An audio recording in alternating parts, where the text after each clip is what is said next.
All right, welcome to the Click Show. We're excited to have Grant Johnson today. And just to remind everybody, what we do is, Click Contracts.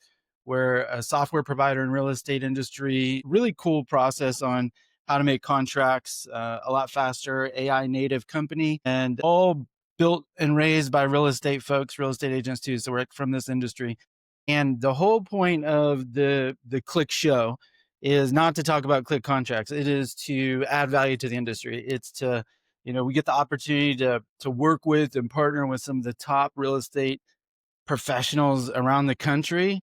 And there's so much wisdom and knowledge. And real estate can be tough sometimes, as we know. So this show is really just about, hey, let's grab some of that knowledge and wisdom from some of our top users and friends and partners around the country and give it back to you to help you have a better business, better life. And it is not about click. It is about you and your business and your world. So welcome, Grant Johnson. How you doing, Excited Seth? to have you. Top 10 in all of real. Yeah, Uh, we've been having fun. We're growing pretty quick. It's a big deal. So tell me, like, today, a snapshot, and then I kind of want to go back. But as of today, like, how big is your business? How big is your team? Where are you We focused? so we have between residential and commercial agents, we have about 125 to 130 on the team. Ooh. Year to date, we've closed just over 800 homes. It's been a fun ride. It really Yeah, has. that's pretty incredible. That's pretty incredible. And you're based out of? Minneapolis, St. Paul. Yes, Yep. I knew that. I just wanted you to say it. You And just wanted me to say that. Yeah. yeah, so folks can send you some referrals. So Minneapolis, St. Paul, big market, big area, a lot of production. How long have you been doing this for? I've been in real estate since 1993. Yeah, A I long remember. time. Yeah, the first time we talked on the phone, I remember we were started trading war stories. It was fun. Oh, yeah. You you've seen a lot. You've seen every evolution of this industry. You've been involved with a lot. You've been at different brokerages, different models, teams, no teams, like all of it. What led you to go the path of this, yeah, because we're in this era now of very large teams, right? It's almost like teams that are acting like brokerages. They recruit like brokerages. Sometimes they expand into multiple territories like brokerages. But it is like an agent count plus production focused business instead of just, I want to dominate this local neighborhood like maybe an agent did years ago. And there's nothing wrong with that, but it's another model that has really taken over the industry. What led you to go that way? Partially accidentally. I mean, I can't say I had a focus that we're gonna grow and have 100 and some agents, and now I think we don't have a focus that there's a top either. I mean, we'll just keep growing. I was a solo agent selling, 50 to 70 some homes a year myself. Truthfully, probably made more money that way than you do running a team. And then you do the steps, you add an admin, you add another agent, you fail your way forward multiple times, make a ton of mistakes, lose some money, make some money. Mm. And we just kind of, it was about a year ago, or I'd say 4 years ago, we really started focusing on growing. For years, we were a team of probably, I don't know, 7 people doing 100 and some transactions a year. And now, over the last 4 years, we really started focusing on growing. And last year, we had 45 agents. So we've been recruiting a lot. Oh yeah. We got into the right ecosystem to help us grow that way. As far as coaching that we're involved in, that's really helped us. And we put a lot of effort into trying to help others grow. It's more rewarding to see Seth as an agent go from selling 4 homes a year to selling 30 because that's their goal because they came here than me going out and selling 50 homes. I much prefer that now. Yeah. Yeah, that's really cool. Because we're at a time in the industry where there's some constriction, right? There's just a lower number of units sold, right? Just factually based. Prices, people tend to just talk about where prices and interest rates go, which really affects affordability. But if we're just talking pure units, in the United States, pretty much we sell between 4 million and 7 million units a year, homes a year in the United States. And that's Mhm. just a cycle that goes back and forth. And we've been at the bottom of that. When that happens, we tend to like lose a lot of agents in the industry. So when you see a team or organization that says what you just said, which you've essentially tripled your size Hmm. in the last year, that is fully intentional. I mean, from somebody that's in this industry, like you don't do that by accident. Like Oh, it's that's by focus. yeah. Yes. We focus on only 2 things on the team, and one is production, 2 is recruiting, There you go. Okay. because both of those take care of every problem you may have. All right. So tell me about that. What causes you to say that? Because I think most folks that are in this industry would agree about the production side of things, and yet the average agent or even small team owner, I don't know if fully understands the value of recruiting with monetization or that as a model. So why do you say that that also solves problems? Couple of reasons. One simple one comes to my head is that I am not gonna take John the agent who wants to sell 15 homes a year and make them sell 40 or 50. I don't believe it's humanly possible to force somebody to do what they don't want to do. So if you wanna grow as a team, you can grow production if the people wanna grow production, but I have no issue with having agents on my team that sell 15 homes a year. They're great agents, they're relatively low maintenance. Give me 300 of those people and I'm sitting really strong, right? So the way to grow to me is through people, right? The more people that I add, the more growth on that I have. Do we have agents that sell 70 homes a year? Yes. But do I have agents that sell 5 or 6? Yes, I do. But that's what they want to do. So that's a big reason right there because I did not really believe and I tried. I tried to force people. You do this every day and I will make you sell this many more homes. I Mhm. don't think it can be done. Yeah. Well, it's funny you say that. I usually try not to throw my opinions around too much on this show, but I have strong opinions on it based on historics, fact, right? For 20 years in this industry, watching numbers that you can't imagine at every level possible, teams and everything. And maybe one company, Redfin, and it's a completely different model, right? It's a payroll based model, has achieved like per person productivity at scale. This idea of I'm going to force you to, and the average person over there does make six figures, but it's 1,000 agents they just got acquired. They never really made a profit, all that stuff. Otherwise, you don't see it at scale. So really, that's why I asked that question, is because anybody who's over 100 agents and stays there and continues to push it towards 150, 200 agents, fundamentally, you don't hear what you do hear on the way there, which is like the rigid, like every person on my team must hit this number and do this.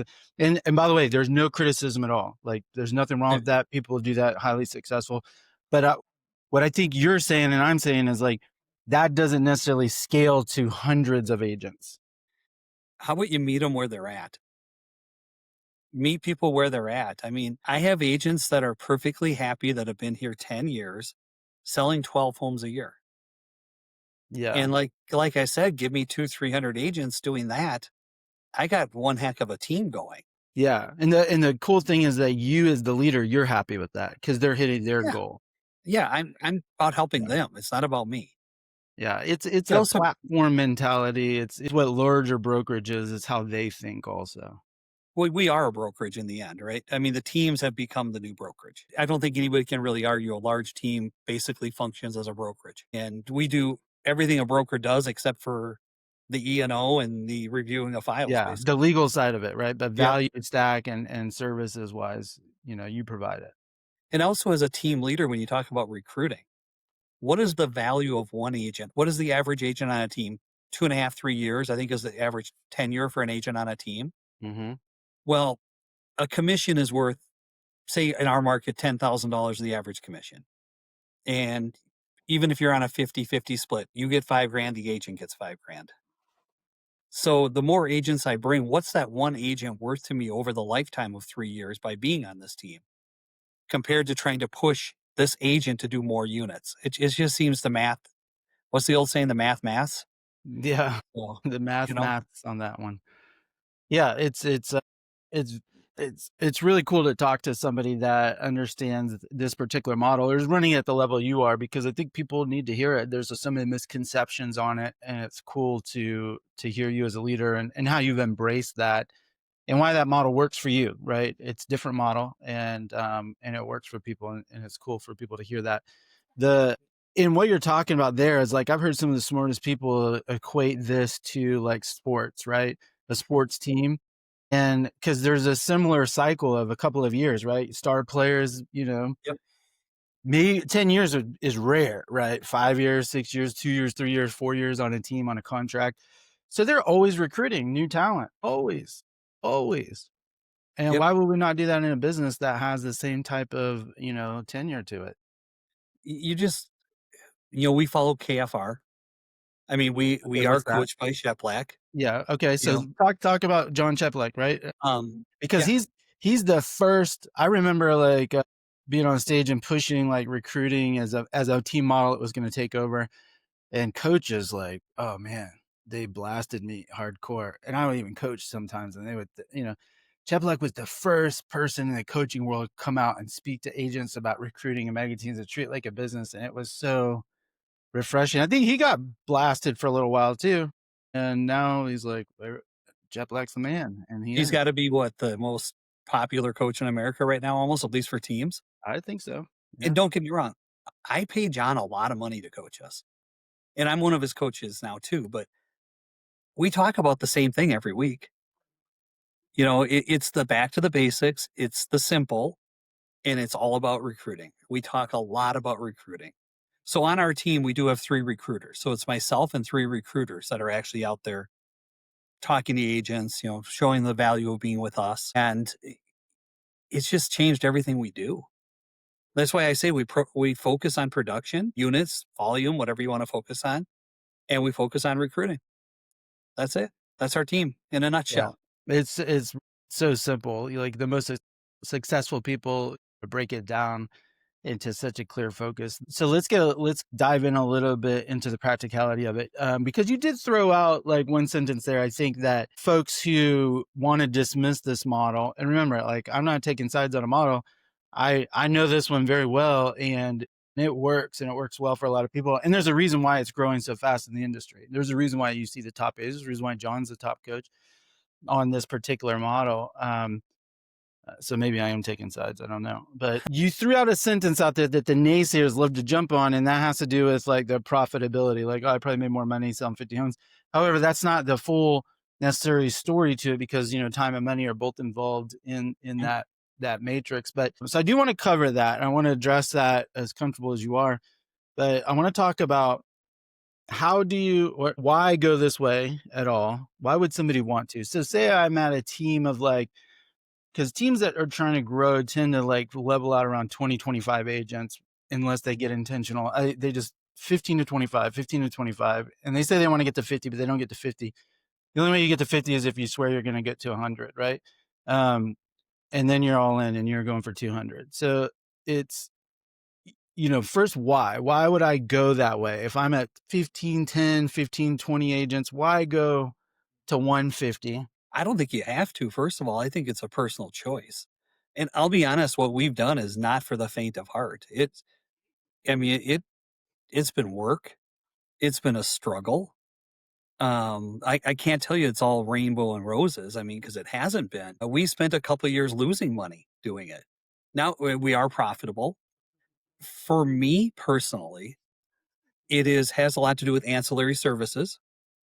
So we own mortgage, we have title, we have an insurance relationship, and we get paid on all that stuff.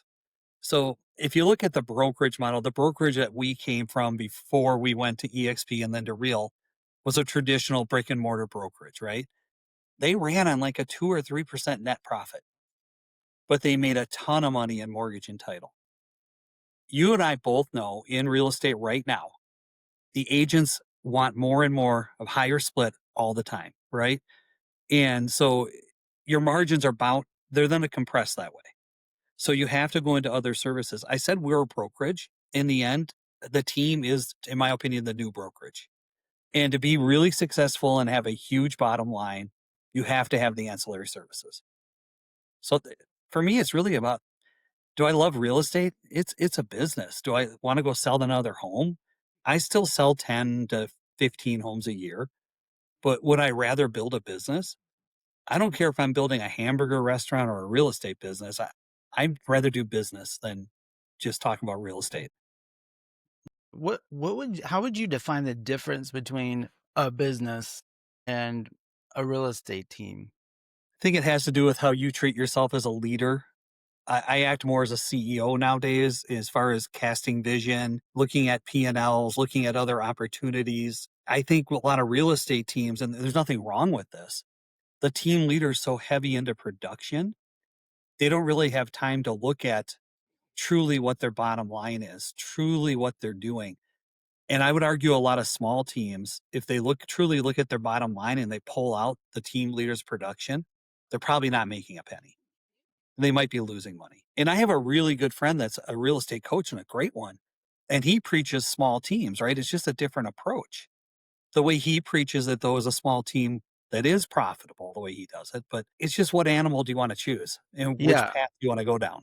There really is no right or wrong answer. So I think that's where people get hung up sometimes is like they automatically prejudge when they haven't really figured out like what model actually may be best for their life or their lifestyle or where they're going.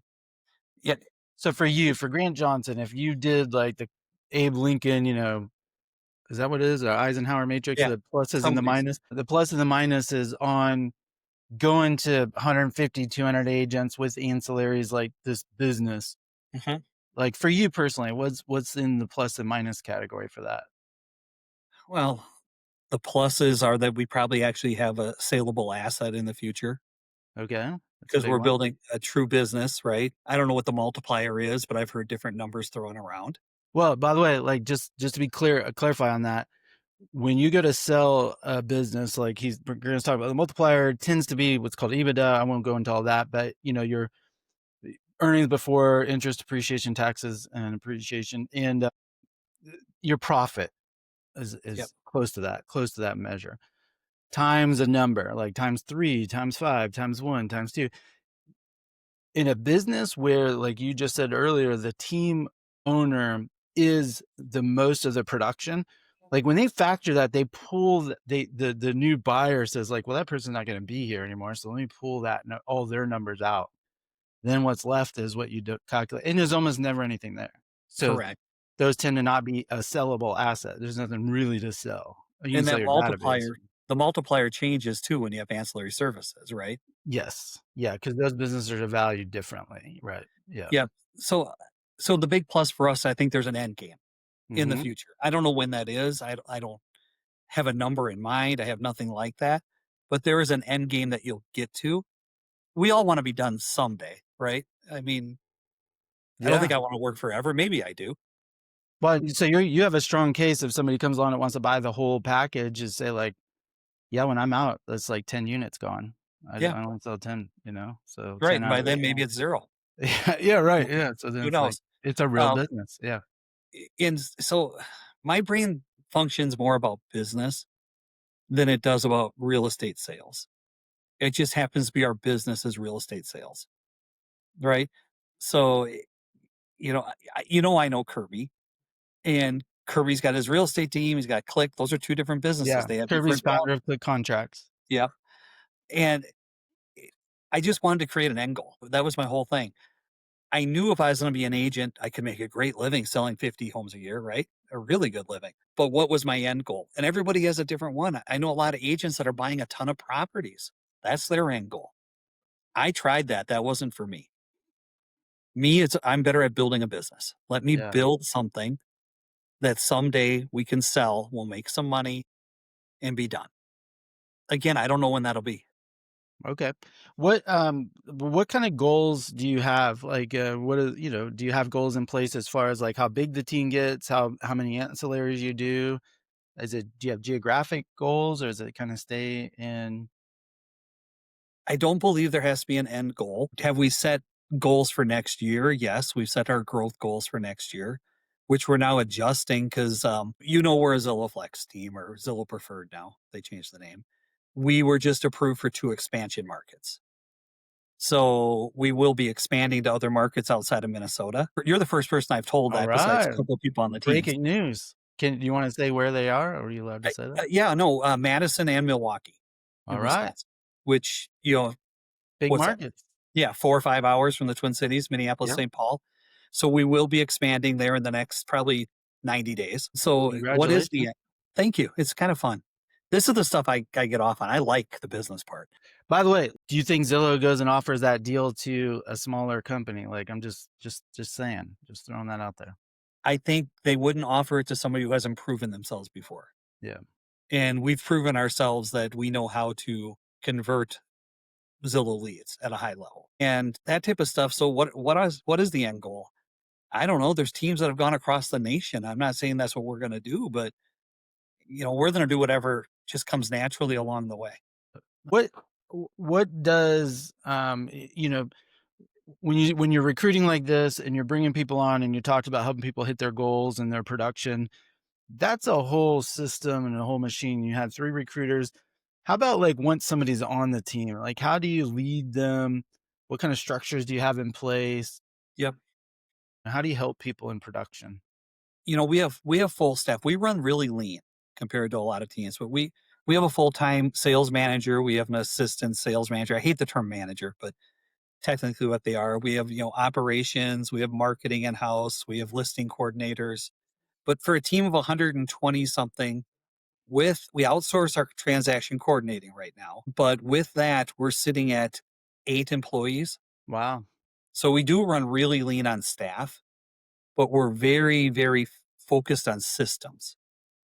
So, and if you ask me to explain the systems, I'd have to bring somebody else in the room. But Which everything we ones do do has you a system. appreciate the most? Like, which if you know about them, like, which ones do you love?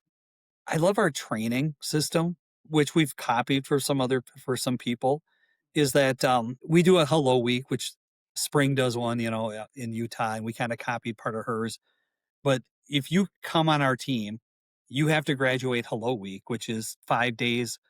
Well, you're an old Keller guy. It's almost a Keller Williams Bold in 5 days. And if you don't meet the metrics, you're not invited on the team for the next week Wow. All right. because we wanna teach you how to fish. We don't wanna have to do the fishing for you forever. My if I could have everybody on our team doing just their own sphere transactions, I would do it all day. It's great for them. And so if we can teach the agents how to fish, we're gonna help build their careers. And it's really about building something for them that they can change their lives. Yeah. So are you okay then? Because sometimes people hear that and they're like, yeah, but then they're going to leave and they're worried about the turnover, that scarcity leadership mindset. Like, how do you deal with that? Knock on wood, our turnover is really low. And I think that's just based on, the buzzword culture, but I think it is a culture thing. No, I don't worry about it. First of all, you should always be recruiting. So if you're always recruiting and bringing in 2 for every 1 that leaves or more, I mean, I don't think you have anything to worry about at all. And if you treat them right and their life is changing because they're here, more than likely they're going to stick around for a while. Seriously, I can name 5 people on my team that have been here 10 to 15 years. That's amazing. And I think that's rare. Yeah. When you think about your culture, and I know that is a buzzword, but like, how would you define that? Like, what's a Grant Johnson culture? It's loose but organized. There's a lot of fun that happens, but it's very focused on doing the right things too and helping people. We have an agent that joined the team 4 years ago. She was a teacher and she was making 40 grand a year as a teacher. And her 4 years here, she's never made less than 6 figures. So culture to me is taking somebody from A to B and by what their goals are. And I still try to know as many people on the team. There's 100 and say 130 agents. I think I know every one of them, and I still reach out to people every week as I drive down the road. I'll make calls to our agents just to check in and see how they're doing. Not about business, but how's life? What's going on in your life? And I think that's what the culture is. It's getting to know people and treating them as humans. Yeah, that really comes across talking to you. Like, the fact that you know people's numbers, you know people's story. This whole interview so far, you've been just mentioning like helping people hit their numbers, helping people hit their goals, helping people have the life they want. That's clearly your culture. It is what we do, and it stems from me, but everybody on our leadership team feels the same way. So were you always that way, like as a leader? Did you ever have the hardcore? And you're Yeah, I also a strategy guy too. Like, do you get strategic with those phone calls while you're driving, or is it just so natural that you don't even you just do it? if they have questions that are strategic, of course we'll go into it. No, I'm saying like you knowing, like checking in, remembering like, "Oh, let me call so and so, let me check in Oh, with yeah. so and so." Is that a system for you or it just like supernatural, like you don't even have to It's think? pretty random system. A lot of times I'll see somebody post something on Facebook, so that'll trigger me to call them. Okay. I mean, social media is incredible, right? Like if somebody got a new puppy and you hadn't heard about it, you're gonna see it on social media, right? And what do they wanna talk about? They wanna talk about their new puppy. So you call them. I know for a lot of our agents what's going on in their lives. And I think that's what really separates us. And Amber, who runs the whole team, to be honest with you, she knows more than I do about what's going on here. She knows 100% what's going on with everybody. And she's on the phone all day with people. That's the Yeah. difference. All right. So it's intentional and that is a system. I mean, that is a system. You have Amber as part of a system to let you know you checking social media is a great way of keeping up with what's happening with people Mhm. and actually making the extra reach out phone call. A good example is I taught a class about a month ago at our team how to 2x your repeat and referral business. And I had about 30 agents show up in person to take it. Since that, one of our agents has listed 7 homes Wow. off of that class. So that's intentional strategy. Yeah. And the fact that you know that is intentional leadership. That's the point that I want folks to hear when they listen to you. I think for you, it's somewhat natural. You just like that's not that wouldn't go in the bucket of leadership to you. It's just being a good human. But my friend, Yeah, like that's intentional leadership. The fact that you even know that. yeah, but it's really cool to see. There's somebody whose life, I mean, what is 7 listings worth as far as your income? Yeah, I mean, it could change somebody's life for What sure. Their what's year an for average sure. agent go with the real Yeah, number? like if you average is we're down to I think 6 right now in the US and but average in real estate is a fake number because it's like 60% is 0 and then it's like, 20% or 10% is like does 80 or 90% of the business and there's not a big middle class. No, there's not. It is separating every day. The separation is real right now. It is Okay. separation season right now. It is. Okay, so somebody is in real estate right now during what you just described as separation season, which is right on. It's been tough. Solo agent, like what advice do you have for them? Smaller team owner, any advice for them? Like how do they endure this? Because you've been through many of these cycles Oh, in yeah. the amount of years you've been in this industry. You've seen this before. I I think it's very intentional right now, and everything you can do almost for free right now as far as lead generation. It's not like you have to go pay a bunch of money right now. I think the simplest thing I would tell everybody right now is be extremely active on social media. And by that, I mean you need to post no less than 3 times per day, 7 days a week. And it's pretty simple formula. The 3 times, one of them is about business. One of them, if I'm an agent, is a success about one of my clients, or Seth didn't think he could buy a home and we got him pre-approved and 90 days later he's in his first home. Those type of writings. If you're a team leader, celebrate your agents. Celebrate them openly. Somebody had their first sale. And then one post has to be about your personal life. So 3 posts per day, 7 days a week. That should be your minimum. I would argue probably should be doing 5 to 7 posts per day. And right there, people are like, I don't want to do that, right? And then every time I see something from a past client or another agent that I think is pretty cool, I like it. Sometimes I comment. And if it's something I can really relate to, I'll send them a message. And that's been magical for recruiting because then they get to know you as a person. That's great. What's an example of that? Can you think of one? I saw this was one of our own agents, but they went up north to Duluth, Minnesota. And, my wife had just been up to Duluth. So I reached out to him. Where did you stay? It's all personal stuff. It's not necessarily, never starts with business, it starts with a relationship. Wow, that's such good advice. Such good advice. So then, switching gears on this, like what you've built is really incredible, and to be able to grow during a construction phase for a lot of the industry is just really, really impressive. And it's clear why like, your heart for people and for business. So, really, really awesome to always enjoy our conversations. Yeah. When we get them. What What'd you do before this? And also I wanna talk a little bit about technology because you have a whole nerd side of you that I don't know everybody knows about. Well, I don't know if I'm a nerd, but I know how to hire them. You have an appreciation for technology that at a really high level, by the way, for this industry. Is really refreshing. Um, what you want to know what I did before real estate too? Yeah, Is yeah. I repossessed furniture, Alright. which is just wild when you think about it. My story of getting into real estate is different. I repossessed furniture my first year out of college. It was a furniture rental company. So we went and knocked on doors and took the furniture back when people didn't pay. And we used to go to a bar where my friend was the bartender and have a drink after, have a beer after work. I mean, I was 20 some years old. And one day he looked at me and said, I'm going to go to real estate school tomorrow. Do you want to come with? I was like, oh, sure. What the hell?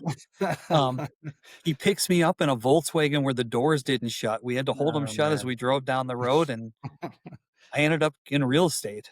So, Just I, I and mean, then so you're in real estate after that, and you just yeah, start selling houses. yeah, it was weird.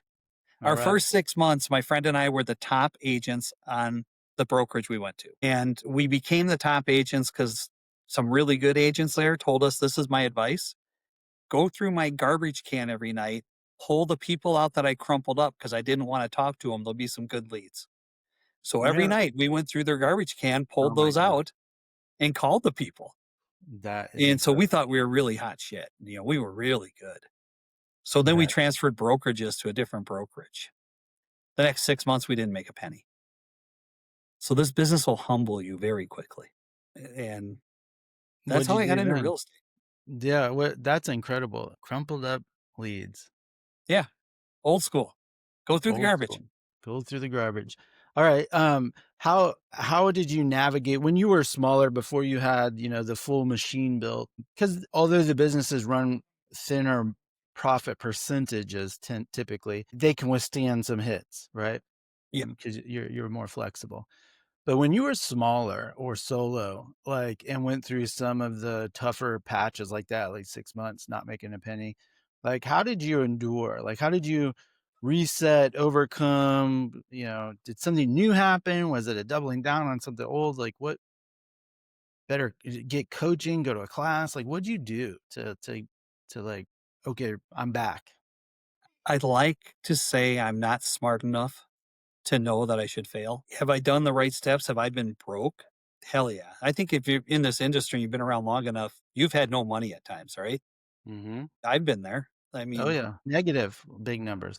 hell, I owed the IRS money at one time. I've been there. Yeah, me too. And it's really about when you get stuck between that rock and that hard place, what do you do?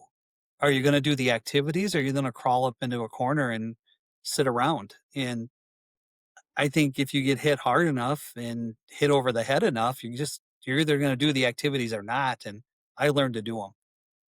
And I think I just was relentless enough. I just didn't believe in failing, is what it came down to.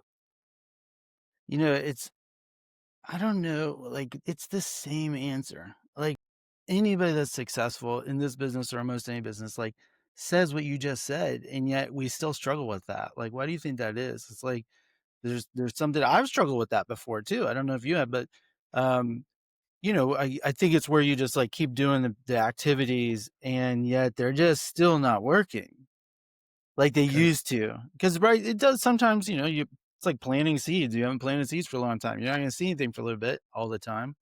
Because there's always a better way, right? There's always an easier way. There's a bright, shiny object. I fell for those. I mean, how much money have I spent on the next lead generation tool, the next thing that's going to handle it for me? Too much. Yeah. And would it work if I would have done the work? Yes.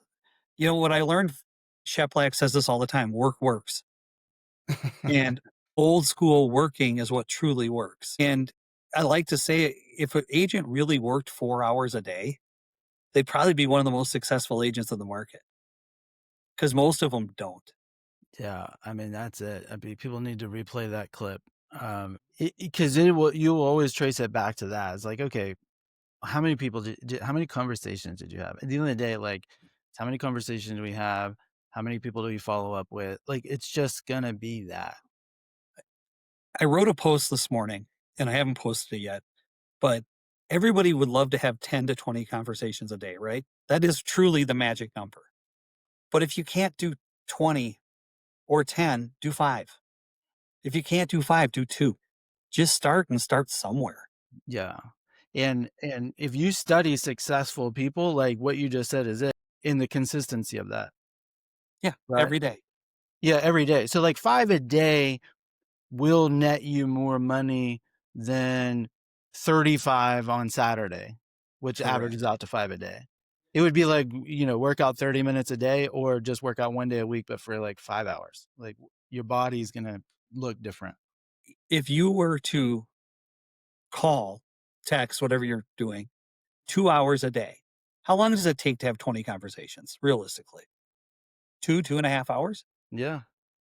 So if now, so what I'm Sounds really exhausting. asking is a part-time job, Yeah. Yeah, right? I mean, that's you it. know? It's like 2.5 hours. Yeah. And that would make you rich, not like pay your bills. Rich, Yes. rich You'd be one of the best agents in the country. in the country. Like that's the scary part. But what would the first 40 days feel like? Hell, That's it's it. hard. It's not easy. It's not easy for anybody. How many days does it take to make a habit? I don't even remember, but you gotta make a habit out of it. Yeah. So 66 according to the one thing and the research projects on that. On average, Yep. depends on the complexity of it, but between So 13 and 215 or something like that. Yeah. give me 3 months of doing it and you'll be great. Yeah, that's it. It's just habit. It's habit creation. All right, what keeps you going? I think I'd be bored if I didn't. I don't think I'm the type of person that could like sit around and not do anything, first of all. I think what still it keeps me going, obviously, is I want to change the direction of my family's life forever, for one thing. For my daughter, right? I want to make sure that's changed forever. I want to change other people's lives now. It used to be that I wanted to go have an ego and I wanted to be the biggest salesperson in the world. And I wanted to be the guy on stage getting awards. I hate awards now, by the way. I don't need another glass trophy laying around. Let's change lives. Let's change people. And that's where it's at now. Now, do we still give out awards? Of course, because people like them. Do we still go to the stuff? Yes. But I don't think most agents, when they're doing enough, care that much about getting the next class trophy. Yeah, that's awesome. It's cool because, people that hit your level of success, like it's sometimes they chill out and yet you still have a fire in you. Like it's day one all over again. Well, I've been to the point where I was burnt out, though, where I didn't want to do this anymore. Of course, I've been there. There was a point in real estate I looked into going to law school instead because Really? yeah, I didn't want to do this anymore. And then I looked at the medium income of a lawyer versus what I was making as a realtor. I'm like, well, this would be stupid. You know, I think everybody goes through burnout phases where it's hard for them. You got to have it in you to get back to it and actually do the work and maybe reinvent yourself in a little different way. Yeah. What did you have advice for folks that need to go through that reinvention? Yeah, it's probably really simple advice because this business is so basic and simple if you really do it. Is just go to work. Go do the basic steps over and over again. Force yourself if you have to, but do it for a while. And then the excitement will come back because you'll start getting business. You'll start having appointments with people. I think when people really get burnt out for most people, it's when they don't have business. Because most people in this industry are excited to go sell a house or go meet a new client. They're not excited to do the work part. Mhm. I mean, look at with Click, you don't have to write a contract yourself anymore, right? You can do that. So as an agent, what is your job? It's being the face for the person, it's negotiating, and it's finding clients. That's really what your job is. You better know something about houses and just get to work. Right? Yeah, It's so basic. Just do it. it really is, and it does sound basic, yet I think where people tend to struggle when they're in that burnout phase is like it's almost the chicken and the egg. Like they're waiting for the passion to strike, and then the activities will pick up. But the passion doesn't strike until you usually have a win. You don't have a win until you do the activities, and so it's like do the work. But then there's like, yeah, but how am I going to make it through? Da, da, da, and they're too far in the future. And it's like, what can you do today? What can you do for the next 30 minutes? Earlier, you mentioned pro athletes. How many practice shots does Ugh. somebody take per day if you're in the NBA? I can't even imagine hundreds. I mean, Tiger Woods, how often did he practice golf? daily, every Yeah. day. Michael Phelps, 7 days in the pool, 7 days, when everybody else was 6 days because he figured 1 extra day a week, like, added to a couple extra years over years, and he was right. If you wanna be in the top 1%, practice like the top 1%. Yeah, And if you wanna have a big team, go learn from people that have been there. You know, the people that I talk to and network with generally now are people that are at a level I'm not at yet. I think that's what keeps you going too, because you see what they've done. Sometimes you'll actually, this is gonna sound horrible, but sometimes you're like, well, they're no smarter than me. If they did yeah, it, I can do it. Spend a half hour with me, you'll realize I'm not smarter than you. And if we could build this, anybody can. yeah, yeah, well, really well said. I think you are smarter than me, by the way, but really well really well said. I doubt that. It's it's so true, and that's a theme, by the way, that's already come out on this show as we've talked to really, really high performers is, hanging out with people that are a little bit further than us, and then also realizing that those people have the same struggles that we have on the inside. They're just doing stuff. We're doing more of it, you I'll know? also tell you, don't think that you're so smart you don't need coaching. Because until, and I used to think that I hated paying for coaching. I hated taking any advice. Once I realized that coaching is what helped us grow at the rate we're growing. And once I realized it and humbled myself enough to just do the activities, what do they say? Humbly implement. Isn't that what they say? Yeah, Once I realized that, that's when things change. So don't think that you don't need coaching because I think everybody does. amen to that. Yeah, couldn't agree more, and you won't find sustained years of high level success without coaching. You won't find it. You won't find it. We have personal trainers at the gym, right? Yeah, you won't find it in sports, you won't find Yeah. it in business, you won't find it in sales, you won't find it anywhere. At the end of the day, coaching is not picking a guru and giving them a bunch of money. Coaching is making an investment in yourself and it's actually betting on you. So it's like you hire somebody, you bet on them, you hire, or you start this new strategy, you're betting on it with money. Coaching is betting on yourself with money because this person is really holding up a mirror and a flashlight to you, right? And helping you discern where you want to go and helping you get there and catching your blind spots and calling you out and all those, holding you accountable to what you said you would do, not like what they told you to do. And so it's really just investing in yourself, right? And shouldn't you be a worthy investment if you're running a business? You'd hope so. I think I mentioned earlier, I talk to John Sheplat once a week, and it's myself and our leadership team. We talk about the same thing every week.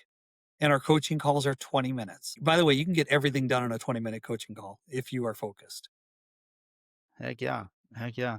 What let's finish up with where you see I hate to get put you on crystal ball moment, but Huh. you're a smart guy. You've been in the industry a long time. Thinking about technology, AI, like all this stuff that's happening in our world, where do you see this thing going? Like we know that we got to focus on the basics no matter what. What's going to be happening around us with technology, in your opinion? I don't believe it's going to replace the agent. I think people still want to touch and feel real estate before they buy it.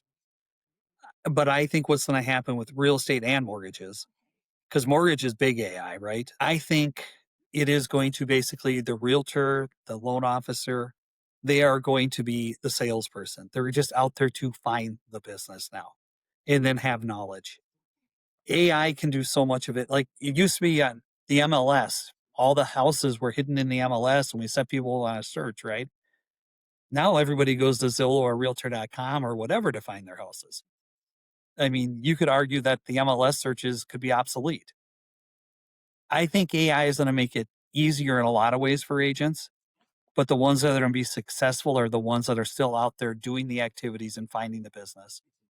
And I think as a team leader, AI is actually going to be able to reduce a lot of our expenses. You know about a project I'm working on for AI. We talked about that before, Yeah. and I mean, like on my own team, that would save me well over $100,000 a year. And it's things like that that are going to change. But the realtor is going to be needed for knowledge and for finding business. But that's a Yeah. crystal ball. Who the hell knows, No, really? I would agree with you. It's a I couldn't agree more. It's AI is something that will make people in motion and activity faster and more Mhm. efficient. The key thing is like they're in motion, they're in activity, and they're gonna be faster. It's like when a real estate agent got a cell phone, there used to not be cell phones, so you couldn't make your calls until you went to a landline. So while you're driving, you weren't making calls. Yep. Cell phones came out, now you can do calls while you're driving. So you just cut, you know what I mean? Like I can get more calls in a day. Like I got more efficient, I got faster. So I can do more volume, I can do more business. That's all AI is gonna do. The ones that adapt are going to do a lot more business. Yeah, And that's I it. I think that's where the separation's gonna come. You know, what it used to be the 80-20 rule, you could argue now it's a 90-10 rule, Yep. and I bet we're going to a 95-5. 100%. 100%. And you're gonna see a lot of in the next 2 years, I think real estate teams are gonna have a lot of the power rather than the agent. This is gonna sound really bad, but for about a 10-year cycle, agents have like the power with brokerages, negotiating, things like that. In about a 2-year cycle is when the team or the brokerage has the power for recruiting and what they're offering. So the next 2 years, when I say separation time, I think you have 2 years to really separate yourself from the pack. And these next 2 years are gonna take the people that are gonna do 95% of the business, that 5% that's gonna do that, or 1%, whatever it is, this is when they're gonna do it. It's over the next 2 years. That's it. And the rest of the people honestly will probably be working for them or on their team or in their brokerage. Doesn't mean like working for like I don't mean that in a negative way. I mean No, like could be part of their brand, part of their brokerage, whatever. It's where the yeah, consolidation happens for sure. And we have multiple teams within our team. yeah, yeah, you do that too, right? And that Yeah, we're gonna see more and more of that, right? All right, so Grant. Man, I love talking to you all the time, and you have such a good heart and a good mind, and for this business, rare to see a great leader with the heart and the mind for strategy and caring for people. No wonder you continue to grow and continue to be successful. Any parting words for our folks, users or potential users of Click Contracts think about 2026 and pushing through and reinvigorating. You gave some great advice today on you know jump starting your career and then building towards something big. Like, what words of advice you have people for 2026?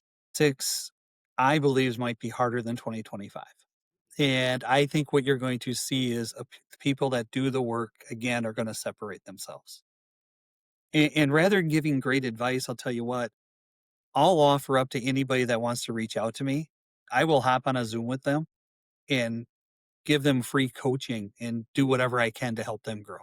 Wow, So I just think that there's such an opportunity right now if you do it right. And I'd love to help others grow.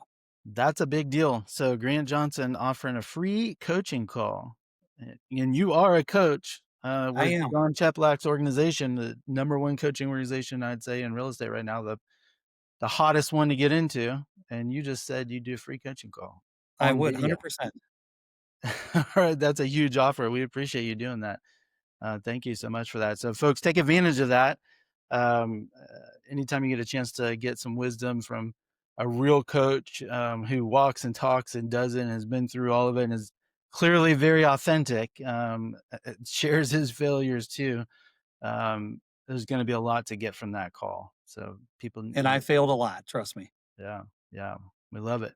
Well, thank you so much, Grant. We appreciate you being on the Click Show, and we're also very grateful for our partnership with you, and love to see you continue to grow your business and help you along the way with that too. So, thank you, brother. I appreciate Thank you. you. All right.